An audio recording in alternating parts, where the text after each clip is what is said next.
Long zoom compacts have always been a big hit with photographers that like to travel, and the latest addition to Panasonic's TZ range is the TZ40. So let's find out how good this compact is in this full review. The TZ40 is the successor to the very popular and previous TZ30 model. It features a new sensor, and it's an 18.1 megapixel MOS sensor compared with the 14.1 MOS sensor as found in its predecessor.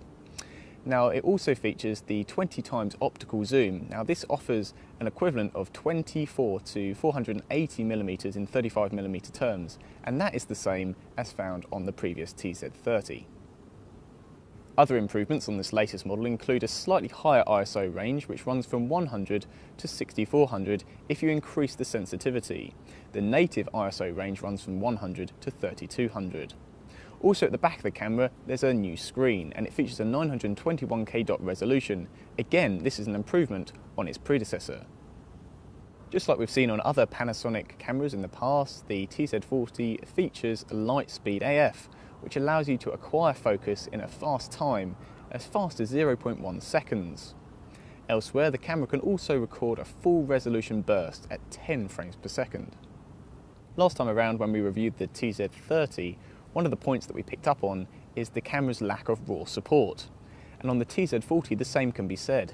Unfortunately, the camera doesn't allow you to shoot in RAW and will only allow you to shoot in the JPEG format. Now, on first glance, the TZ40 may look very similar to its predecessors, but actually when you take a closer look there are a few little revisions. Now, one of these is the hand grip on the side. It's a nice rubberized hand grip, and it allows you to really get a better firm grip of the camera. It feels comfortable and very secure in the hand. Spinning the camera around and taking a look at the back, we can also see there are a couple of new buttons, possibly the most important one, this being the Wi-Fi button up here at the top right.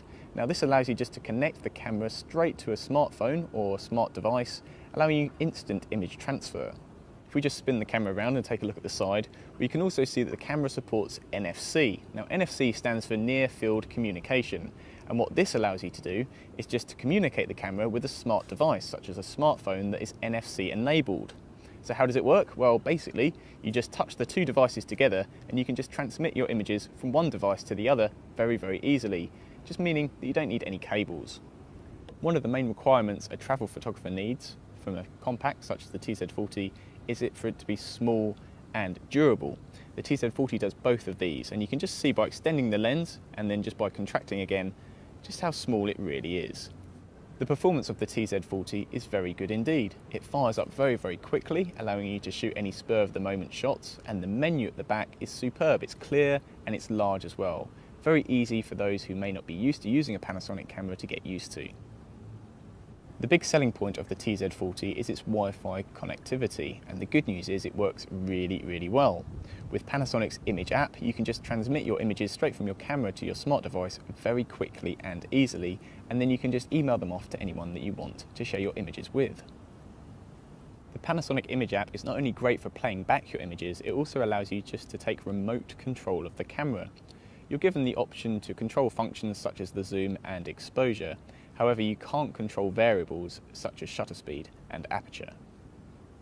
Another feature that we really like on the TZ40 is that of its touchscreen. It's extremely responsive, and the resolution now is much better than we've seen before, meaning the images in playback mode are much sharper and much clearer. The level of detail retained by the 18 megapixel chip at ISO 100 is high for a sensor of its size.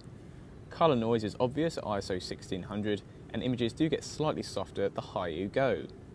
Shooting in poor light, we'd shoot as high as ISO 3200, but try and avoid using the highest ISO 6400 setting.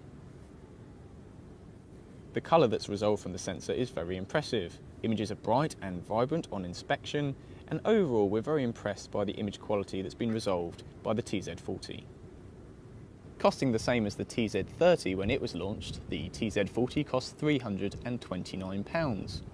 Now, it does feature some extra options, such as the option to connect to smartphones using its Wi-Fi connectivity or its NFC connectivity, so it is an improved product, and it's a great compact for travel. Just check back to whatdigitalcamera.com for the full review.